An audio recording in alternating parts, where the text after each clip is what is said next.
Eu diria que na hora de comprar a Bíblia, é preciso usar critério, né? Não pode comprar a Bíblia de forma aleatória. Aí você, Marlene, você, Lourenço, pode até questionar, mas toda Bíblia não é igual? A mensagem não é a mesma? Não é bem assim. Não é bem assim. É isso? Não é bem assim. Olha, existem versões bíblicas que não são confiáveis. Existem traduções que são tendenciosas. Portanto, na hora de comprar a Bíblia é preciso ter cuidado, exerça o discernimento.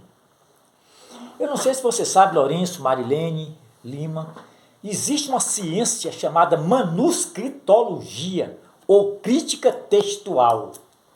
E essa ciência desenvolve um trabalho fantástico, né? Um trabalho científico de investigação de textos, em busca do texto que mais aproxima do texto original.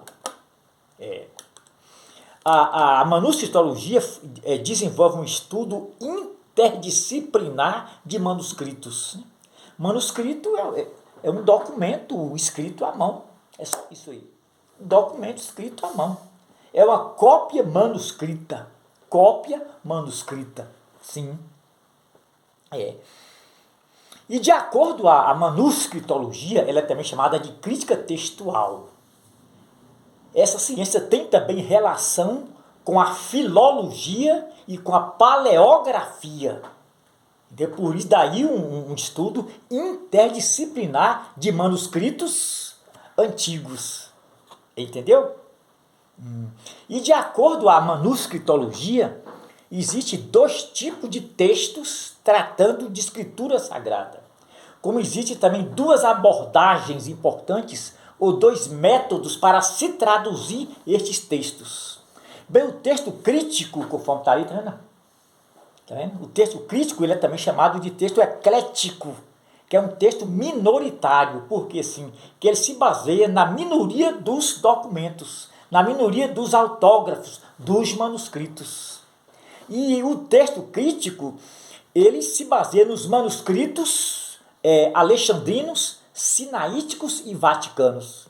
Sim, alexandrinos, de origem, né? De origem alexandrina, né? Sinaíticos e vaticanos. Entendeu? E o texto crítico, ele cronologicamente está mais perto dos originais.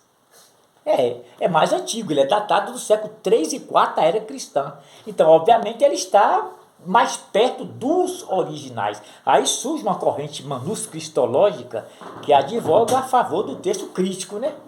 Aí essa corrente diz que é o melhor por ser o mais antigo, aproxima mais dos originais.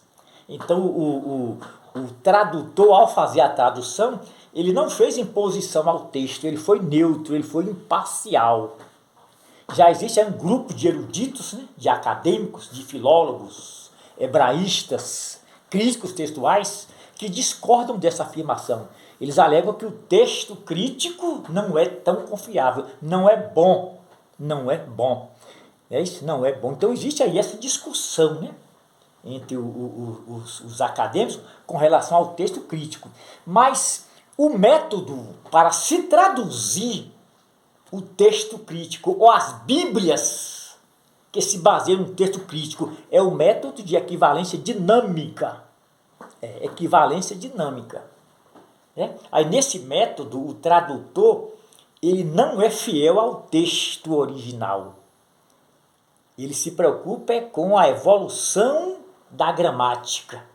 Ele se preocupa com a língua vernacular. É com aquela língua ou aquele idioma para o qual o texto vai ser traduzido. Entendeu?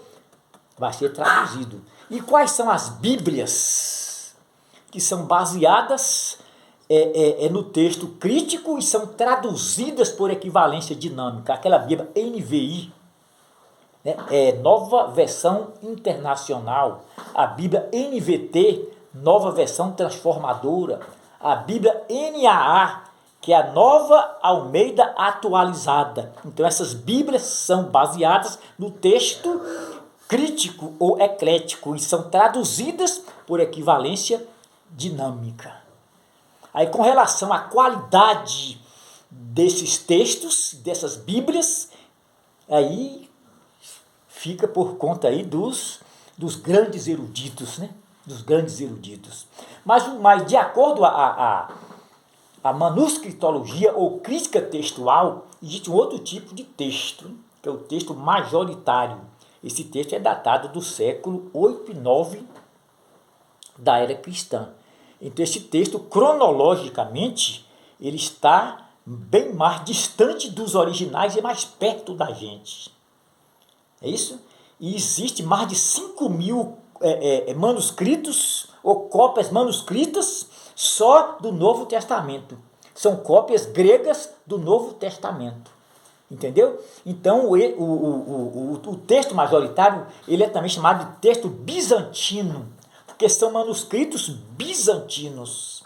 Aí a questão é qual o melhor, o texto crítico ou o texto majoritário?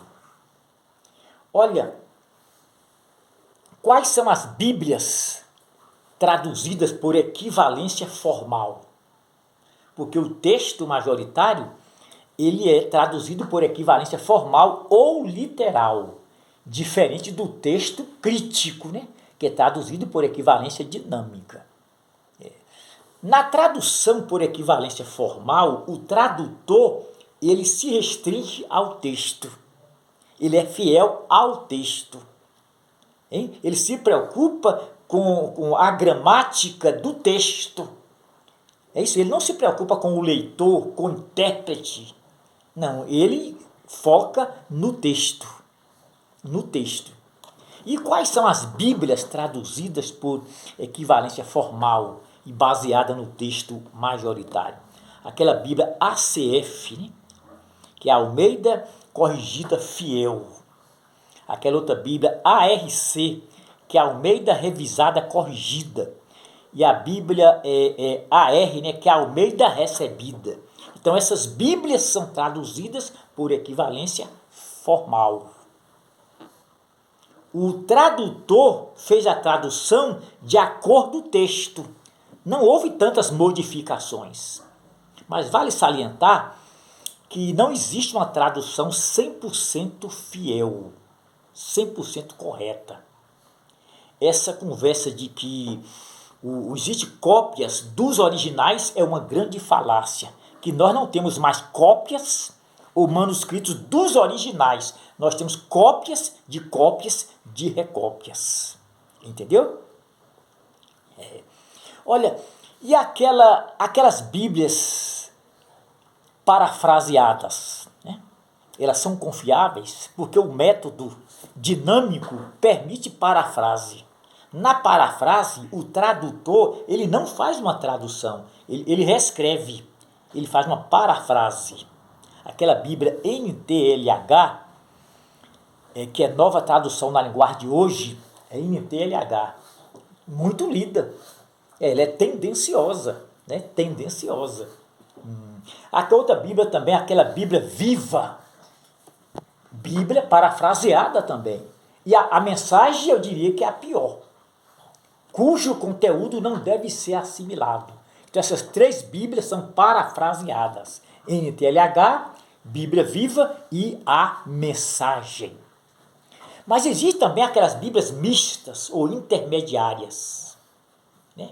A tradução foi uma soma, né? Uma soma de texto crítico e texto majoritário, de equivalência dinâmica e equivalência formal. O tradutor fez espécie de uma soma, né? E quais são essas Bíblias chamadas de Bíblias mistas? A ARA, né? A muito lida a Bíblia ARA, que é a Almeida Revista Atualizada, né? Aquela outra Bíblia também, a AED, que é Almeida de Edição Contemporânea. Agora, existe aí no campo acadêmico, né, entre os eruditos, filólogos, hebraístas, linguistas, uma discussão muito ampla, né, sobre a questão desses textos e dessas traduções. Qual é a melhor Bíblia? Qual a melhor tradução? Qual a melhor versão? Qual é o melhor texto?